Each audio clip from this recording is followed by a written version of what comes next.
Okay, so we're going to look at trigonometry in this video. We're going to have a look at finding an unknown side, and then there'll be a subsequent video on finding an unknown angle. Hopefully this is just a quick refresher. Okay, so the first thing you need to remember is that trigonometry has a lot of real-life applications, particularly when it comes to things like nautical, bearings, a lot of construction, navigation kinds of areas. So a lot of the problems that you're going to be solving will come from these sorts of contexts. Now, there are three different trigonometric functions. They are ratios, and the way that you remember them is this. SOHCAHTOA. Yeah. So our SOH, that is our sine, which is opposite over hypotenuse. Then we have our CA, which is cosine, or cos, adjacent over hypotenuse. And TOA, which is tan, opposite over adjacent. So that's how we remember. These are the ratios. So this is the first letter stands for the angle or the trigonometric ratio that you're actually using. And then the O and the H, O over H, A over H, O over A. They stand for O, opposite, A is adjacent, and H is hypotenuse. Now, if I were to draw a triangle, let's draw our triangle here. And of course, like Pythagoras, this applies to right-angled triangles, okay? So trigonometry, right-angled triangles.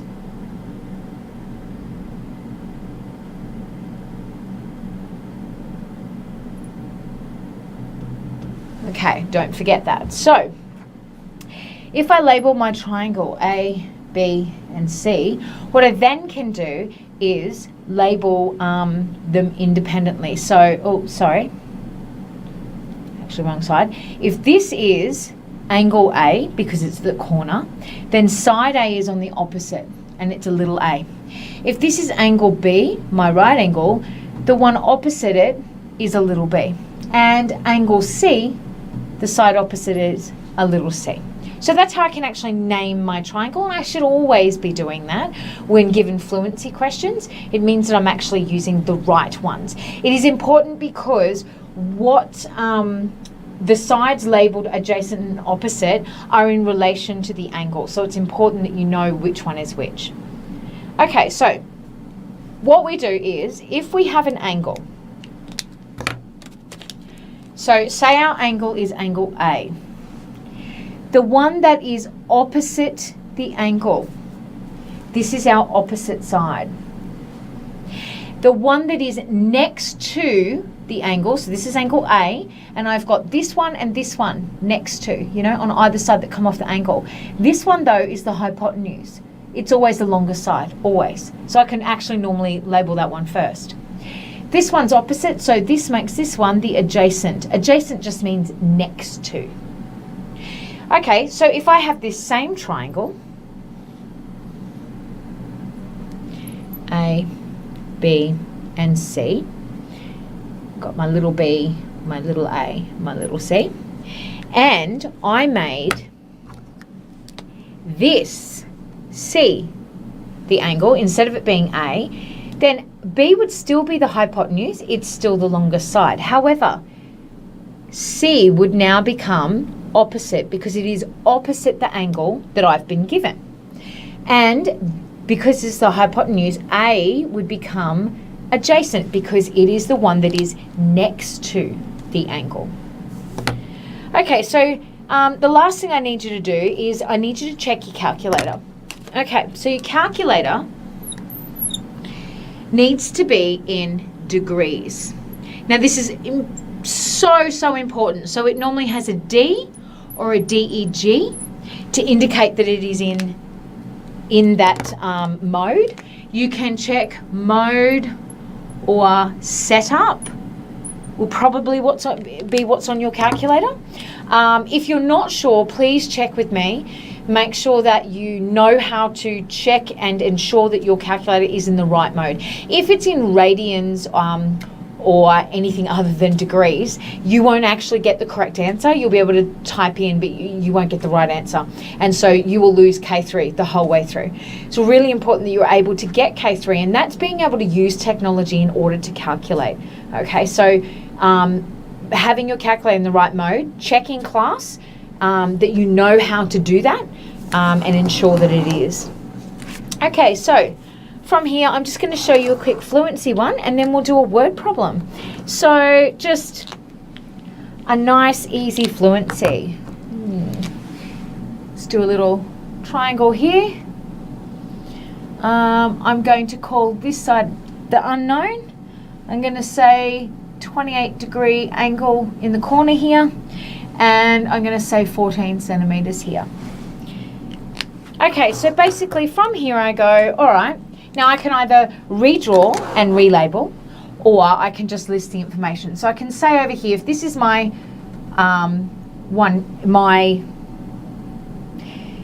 if this is my angle, this is the opposite, this is the adjacent, and this is the hypotenuse. Okay, so that's the first thing I have to do is label the sides. Label the sides in relation to the given angle so I know what I'm doing. From there, it's really simple. I figure out what it is, which ratio I am going to use. So I write SOHCAHTOA. So I say to myself, SOHCAHTOA.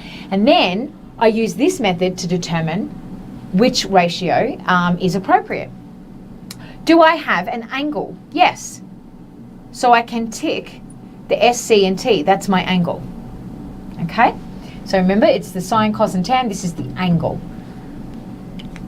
Now what I did miss from these, is it should actually have the little Greek symbol to indicate the angle. Okay, tan of this angle is equal to that ratio. Okay, so I have an angle. What else do I have? I have a hypotenuse, yep, so I can tick that. And I need to find an adjacent. Now, to show that that's what I have to find, I use a dot. I do not have opposite, so I cross the O. Now, the only ratio you can clearly see that I can use is cosine. It is the only one that has 2 ticks and a dot, and that's what I'm looking for. 2 bits of information given and 1 bit to find. Every time. So if there are crosses, I cannot use the ratio. I don't have enough information. So cosine it is. So from there, I write my rule. Cosine, and that's adjacent over hypotenuse. Now I'm given the angle, so that's going to be cos of 28 degrees. And I don't have adjacent, that's going to be x over 14 for the hypotenuse. Now, I need to get x on its own.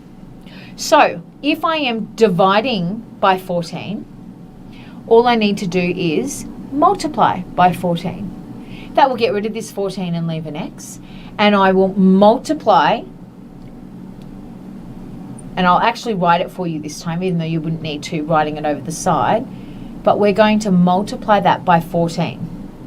Now I'm just going to flip these around so my x is on this side, and then I'm going to put this into my calculator to get 12.36. Okay, I hit cos 28 degree, like 28, and multiplied by 14.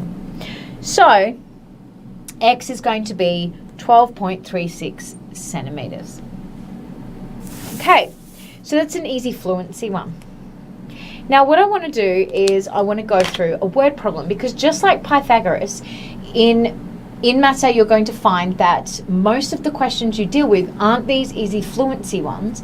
What they are problem solving. So you'll be given often a word problem where you need to extract information from that problem, figure out what it is it's asking you to solve, figure out what information you're given. From there, you need to model the problem, and often that means drawing a diagram, and then often modeling the problem mathematically using a formula. So this is a model, okay? a mathematical model in order to then solve that problem. Okay, so a wheelchair ramp is inclined at 18 degrees to the horizontal.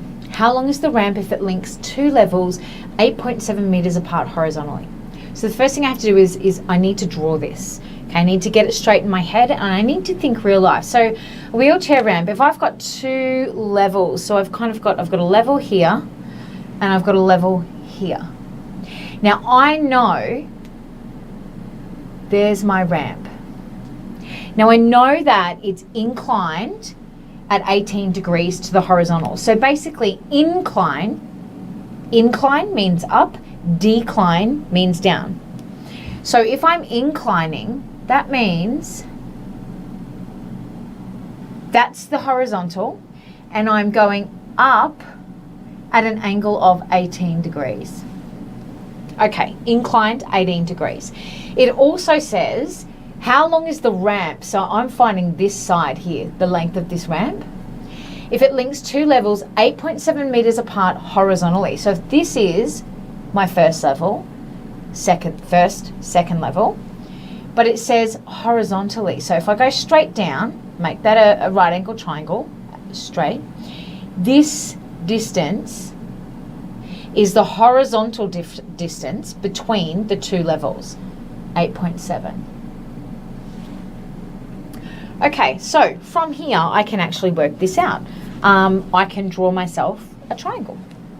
So now that I've actually drawn it, I can do a simplified diagram over here that just gives me where I can write everything in. So I've got 8.7 here and 18 degrees in this corner and an unknown. So from here I can say that this is my angle and therefore this is my opposite side. This is definitely my hypotenuse and this is my adjacent. I'm given the angle. So over here, SOHCAHTOA, and then I go through. Yes, I have an angle, so I tick S, C, and T. That's my angle. Yes, I have adjacent, so I can tick A's. I need to find my hypotenuse, so that's a dot for a H. I do not have opposite, cross, cross. So the only one I can actually use, once again, is cosine. Okay, so again, no different to before. I write my rule. The cosine of the angle is equal to adjacent over hypotenuse. So I have an angle of 18 degrees and my adjacent is 8.7 and my hypotenuse is x. Now, this one is a little different and I'm going to add a few little steps in here. So first of all, I'm dividing by x. I am not dividing by 8.7. I'm dividing by x. So even though I want x to be on its own, I want to get rid of 8.7, I actually have to move x first. So I'm going to multiply by x on both sides. So that will get rid of x here and leave 8.7, and it will add an x over here where I'm multiplying. Now, to get x on its own, if I'm multiplying these, then what I'm going to do is I'm going to divide. If I'm multiplying by the cosine of 18, to get rid of that, I'm going to divide by the cosine of 18. So that means it will be 8.7 divided by the cosine of 18. So then, when I put that into my calculator, I get 9.147, and it keeps going. So I'm going to say 9.1 meters. So then I can say, therefore, the ramp is approximately 9.1 meters long. Now, remembering that when it comes to the word problems, we get our M1, C1, C2 for presentation, C3 for translation. all for this diagram and this diagram here, okay? Actually, that M1 particularly showing that strategy of using trigonometry by labeling the sides, etc. Then we have our K1, we've got C1 over here, K2, all the way down. I get K3 where I use my calculator, actually calculate a response. C1 for rounding down here. And of course I get M3 when I write the therefore statement that I said verbally. Okay, so really important that you're able to pull this apart and use trigonometry to solve questions involving an unknown side.